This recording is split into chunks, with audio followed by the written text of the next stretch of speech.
Додека градските власти уверуваат дека мостот Беласица има мали оштетувања, проектантот на мостот Вукан Њагулј алармира дека оштетувањата треба да се третираат многу сериозно и дека се потребни итни детални испитувања и пресметки. Инженерот посочува дека не станува збор за обични оштетувања како што се корозија или пукнатини, туку за сосема друг тип на оштетување и затоа се потребни прецизни податоци за квалитетот на материјалите на мостот.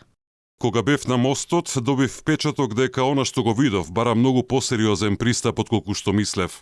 Тоа е моje мислење, мој впечаток. Мостот според мене не може да се третира како оштетувањето да е мало и беззначајно, едноставно затоа што не се знае какво е.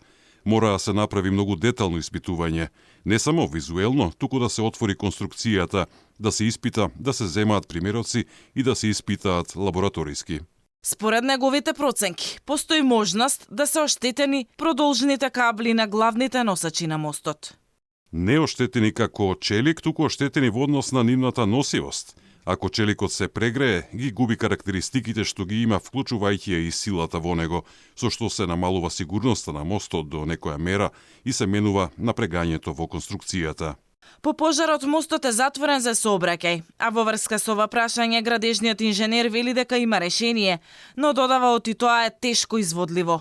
Неговото лично мислење е дека може да се дозволи некој вид контролиран пешачки сообраќај, но и тоа носи со себе одреден ризик.